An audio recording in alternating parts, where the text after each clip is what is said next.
Bonsoir à toutes et à tous, les titres du journal. La période de fin d'année rime avec le déstockage, communément appelé liquidation. Divers produits sont déversés sur le marché, mais attention à la qualité.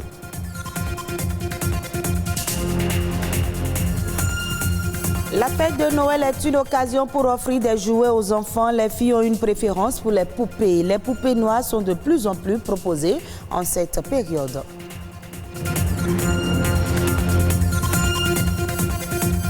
Et puis à l'échelle mondiale, les défis du monde agricole sont nombreux. Les réseautages apparaissent être une opportunité d'affaires entre agriculteurs pour se donner plus de visibilité à l'échelle locale et régionale.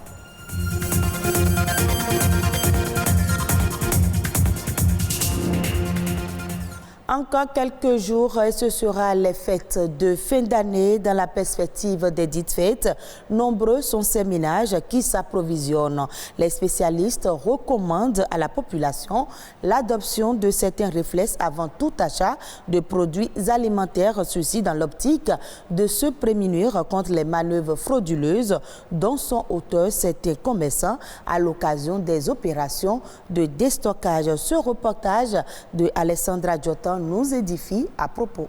La fin d'année rime habituellement avec les soldes. Opération qui favorise l'écoulement rapide de stocks de produits détenus par les commerçants. Les prix sont en effet revus à la baisse. Au Bénin, la pratique est courante dans les marchés et les grandes surfaces de distribution. C'est des moments choisis par les commerçants pour faire sortir au mieux leurs produits des magasins. Le cas de la fin de l'année, vous savez, à la fin de l'année, beaucoup veulent se faire plaisir. Et ces commerçants profitent pour jouer soit sur le prix du produit ou bien changer d'emballage, pourquoi pas. Ces pratiques qui relèvent de la mauvaise foi de certains commerçants exposent à des situations dommageables. Des produits dont les dates sont périmées, dont on a falsifié, des produits qui ont bel et bien la date intacte, mais du fait de la mauvaise conservation, ont perdu leur qualité. Les boissons et autres produits alimentaires sont les plus touchés. Sur le terrain, les équipes de contrôle rivalisent d'ardeur. Mais pour une veille permanente, le consommateur se doit d'être vigilant. Contrôle de couleur ou d'odeur des produits, vérification des emballages et des dates de péremption, tels sont les réflexes à adopter avant tout achat. Ceci pour une bonne raison. 2020 est particulier. Vous savez, la pandémie a perturbé le marché. Beaucoup n'ont pas pu vendre comme il se doit. Et des produits qui devraient déjà être consommés depuis mars ont perdu leur qualité. Probablement, mais le commerçant voudra à tout prix faire consommer par les populations.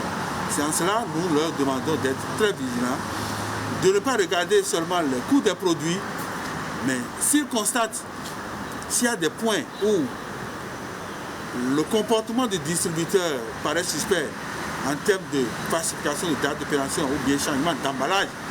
Par exemple, le riz, il arrive que les gens changent carrément d'emballage pour un riz avarié qu'ils remettent sur le marché. S'ils constatent ce genre de manœuvre, qu'ils n'hésitent pas à saisir les organisations de consommateurs, à défaut d'aller saisir l'APSA qui se charge aujourd'hui de contrôler la qualité des produits sur le marché. Des conseils à ne pas négliger car la santé du consommateur en dépend. Et pendant cette période de fin d'année, les enfants reçoivent différents cadeaux pour la fête de Noël. Entre autres cadeaux, les petites filles auront droit à des poupées. Au Bénin, le marché des poupées à la peau noire et aux cheveux crépus se développe et attire de plus en plus d'intérêt et curiosité. Nous vous emmenons à la découverte des poupées noires, ces jouets qui racontent une histoire. Coiffer une poupée qui leur ressemble, cette expérience est demeurée un rêve longtemps inaccessible à des générations de fillettes d'Afrique noire. Il a fallu s'affranchir des codes esthétiques européens pour voir enfin ce rêve se réaliser avec l'avènement des jouets respectueux de la diversité. Saterou, 13 ans, a eu sa première poupée noire depuis le bas âge, une expérience qu'elle n'est pas prête d'oublier. Personnellement, j'ai eu la chance d'avoir une poupée noire je pense qu'il est vraiment primordial parce que moi, j'ai toujours aimé jouer avec les poupées noires parce qu'elles me ressemblaient. Je pouvais les coiffer alors qu'on m'offrait une poupée Barbie, je faisais ça, le cheveu partait. J'étais scandalisée et puis je me disais mais ça me ressemble pas, j'ai pas envie d'être comme ça. Au-delà d'un simple jouet, ces poupées mettent en valeur la beauté de la femme de l'Afrique noire, la richesse des cultures africaines et la mode afro. Nous avons décidé donc de remettre notre histoire à jour à travers les poupées. Parce que nous pensons qu'un enfant qui joue, c'est un enfant qui apprend. Un enfant qui joue, c'est un enfant qui crée. Et là, à travers nos poupées Nubiadi Black Dolls, nous racontons l'histoire des reines et de l'histoire des rois. Et également, nous avons décidé de l'utiliser en tant que jouet éducatif parce que nous faisons la promotion de l'éducation par le jeu, afin que les parents puissent justement jouer avec leurs enfants. Ces poupées ont connu une évolution dans le temps et la perception des citoyens diverge à son propos. La poupée blanche n'a rien de commun avec mon enfant.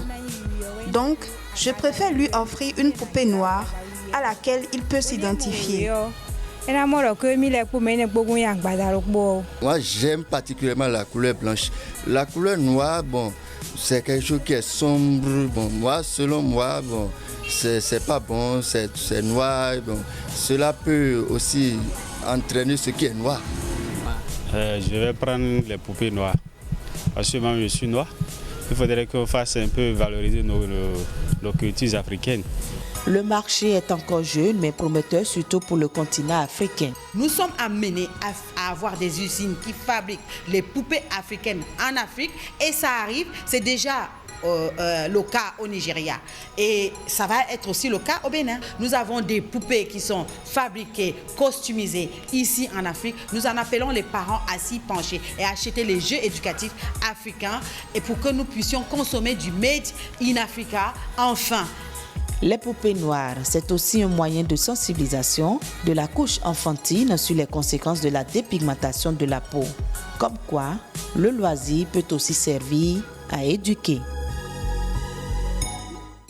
Le réseautage ou networking, c'est la solution clé à tous les défis de développement de l'agriculture. Le réseautage des acteurs des chaînes de valeur agricole va permettre de remédier au manque d'informations, va faciliter le partage d'expériences, régler les problèmes d'indisponibilité d'intrants et de marché d'écoulement. Le réseautage permettra également de disposer d'interlocuteurs fiables dans les différentes chaînes de valeur agricoles. Karim Kekere, expert agronome, nous en dit davantage. Le réseautage aujourd'hui pour l'agriculture c'est indispensable. Indispensable en ce sens que d'ailleurs ça se faisait, mais ce qui se fait doit être beaucoup plus professionnalisé. Dans le sens que l'agriculture aujourd'hui a besoin de s'ouvrir pour que ceux-là qui sont dans le monde, c'est une chaîne. Quand on parle d'agriculture, ce n'est pas seulement au niveau de la production végétale, mais il y a la production végétale, la transformation qui suit, la distribution, la commercialisation. Donc, les différentes chaînes de valeur doivent pouvoir se mettre ensemble pour pouvoir donner à l'agriculture toute cette valeur-là. Donc, si par exemple vous êtes dans un réseau professionnel bien indiqué, vous avez cette chance-là de vous ouvrir au-delà de votre marché localement disponible, mais également à d'autres marchés sous-régionaux. Un marché international, mais de diversifier également ceux-là qui sont vos clients, qui font la transformation de maïs par exemple. Donc c'est indispensable aujourd'hui pour ceux-là qui sont dans le secteur agricole. Et également c'est sur le plan professionnel et le plan, je vais dire, savoir-faire. Savoir-faire en ce sens que on n'est pas censé tout connaître. Et aujourd'hui, avec le changement climatique, il y a beaucoup de choses qui évoluent. Là où vous pensez avoir réussi, peut-être que d'autres ont mieux réussi que vous. Là, vous avez des difficultés, peut-être qu'à côté de vous, les gens ont déjà réussi. Le réseautage, si vous avez donc ces bonnes adresses, vous avez cette capacité-là à dépasser vos concurrents en exploitant correctement cette carnet d'adresses-là. Il suffit aujourd'hui, par exemple, avec la nouvelle technologie, qui sont beaucoup plus ancrées en matière de développement de réseaux. Vous avez les réseaux sociaux, les réseaux professionnels, etc. Donc, vous avez également cette facilité aujourd'hui à trouver des solutions, s'ouvrir également aux autres, son expertise.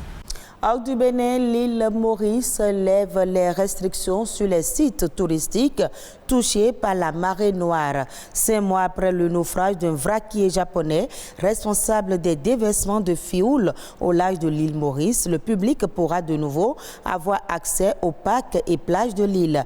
La marée noire a eu de graves conséquences sur la faune et la flore, menaçant le tourisme et la pêche, secteurs économiques essentiels pour les populations locales. Si l'accès aux eaux de l'île est autorisé, le comité n'a cependant pas levé les restrictions sur les activités de pêche dans le lagon. Des opérations de nettoyage sont toujours en cours et des équipes d'intervention ont été apprêtées en cas d'urgence concernant le navire. Il a par la suite appelé le public à faire preuve de vigilance tout en évitant les zones à risque. Sa recette héritée des Andalous au XVIIe siècle n'a pas changé. Des piments mûris et lentement séchés sous le généreux soleil tunisien, mais chaque famille a ses secrets de fabrication. La harissa, cette sauce savoureuse et piquante, est un produit phare de la gastronomie du pays. Le dossier a été déposé pour la faire entrer au patrimoine immatériel de l'UNESCO. Suivez ce reportage de nos confrères de France 24.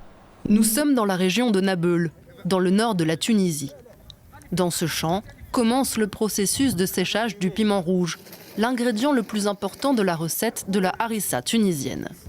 Le piment rouge séché a une saveur plus forte dans la harissa car il est fumé au bois, ce qui donne la saveur du piment. Mais il y a des gens qui choisissent le processus de séchage au soleil. Dans chaque foyer, la recette de la harissa se transmet de génération en génération. Nous avons hérité des graines de ce piment de nos ancêtres. Nous les plantons, les collectons, puis les séchons pour préparer de la harissa séchée. Ou nous la mouillons et la reposons pour en extraire la purée de la harissa arabe séchée. Pour les Tunisiens, la harissa est une fierté nationale. Ils souhaitent qu'elle soit inscrite au patrimoine culturel immatériel de l'UNESCO. L'idée a germé lors du festival de la harissa, organisé dans la région de Nabeul. C'est la première fois que le pays soumet ainsi la candidature d'un produit culturel national. L'UNESCO doit rendre sa décision au printemps prochain. Retrouvez ce journal sur le www.oactb.bj. Merci à vous de nous avoir suivis.